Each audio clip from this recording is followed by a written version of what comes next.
يعني انت عايز تقول الفيلم يعني بدل 2 من 10 4 من 10 ده اللي انت عايز تقوله يعني ما دام مش كارثي سيء 5 5 عشان العيد بقى 5 وخميس عشان العيد وكده. فيلم لا يستحق المشاهده باي شكل من الاشكال. سفاح التجمع هو فيلم مشوه يعني ماشي. على عكس سفاح الجيزه اللي نفس المؤلف برضه، بس النهارده المؤلف معانا مؤلف ومخرج. بس مش فيلم سيء، خلينا نقول ان هو مش فيلم سيء، مش فيلم اللي هو وانت قاعد اللي هو انا عايز امشي، لا اللي هو تخليك كده انت مش عايز هكدب عليك، انا تتفرج. كنت عايز امشي في اوقات كتير. اوكي لا ما وصلتش معايا لهذه المرحله. لا وصل لهذه المرحله من بعد ما ايه الفيلم من كتر ما هو متشوه. انا عارفيا من كل مشهد وكل جريمه بتحصل وكل واقعه وكل بنت اتقتلت واتذبحت وكل حاجه بقول هو الفيلم بيخلص هنا.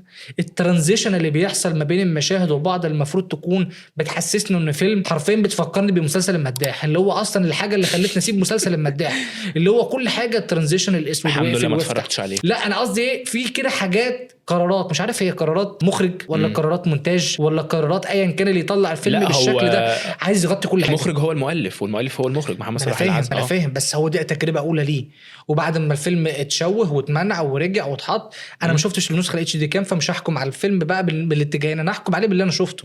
انا عايز اقول لك ان هو حتى بعد تم الحث المستوى ما اختلفش كتير قوي يعني في بعض الامور كده بسيطه اتوضحت بس اجمالا ما اتاثرتش. احنا نقول الفيلم ما كانش عنده حاجه يعرضها غير الفرقعه. تمام. الفيلم ما عندوش حاجه غير اللي هو ايه سفاح التجمع اللي شفته من سنتين. ما هو بقى انا ايه ما هو ده كان هدفه، انا كنت عايز ابرز جانب الجرايم وبس. سيبك بقى من الدراما، سيبك من الشخصيات، مش شغل يعني. زي ما بقول لك الام نفسها كانت بتدور على البنت بقى لها 3 سنين. باحث لما جت قبضت على السفاح مش قبضت عليه قدام بنته. مظبوط. يعني مراته مقدمه فيه بلاغ ان هو خطف بنتها، المفروض الحكومه ايه اللي تعمله ان هي ترجع بنتها. ايه اللي حصل بقى في فكره ان مامته خدت البنت وبعد كده اكتشفت بقى رسمه التاتو اللي موجوده في الاخر. الخط ده لا تتركنا له من الاساس. بنت انتصار اللي هي برضو كانت واحده من الضحايا بتاعته، فين بقى مواجهته بقى معاه ان هو خدت بنتها اصلا وكمان خاطفها وبيوديها المدرسه عادي برضو مفيش ده كده عالم موازي. بالظبط. في حقبه كده بيدخلها فيها مدرسه انترناشونال محدش يعرف هي فين بالظبط. ده كده مثالين اصلا من الفيلم. فبقول لك الدراما في الفيلم رايحه في 60 داهيه، لكن اللي شال اداء احمد الفيشاوي، الاداء النسائي، واخر حاجه هو جانب الجرائم حتى اللي كان بيتعمل.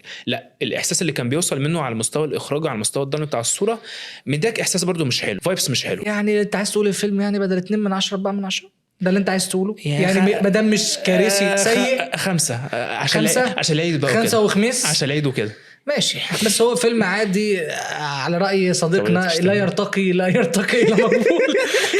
بس هو فيلم عادي يرتقي إلى مقبول في بعض الأحيان. أنا عن نفسي أديله 5 من 10 وممكن يلا معايا 5.5. فيلم لا يستحق المشاهدة بأي شكل من الأشكال.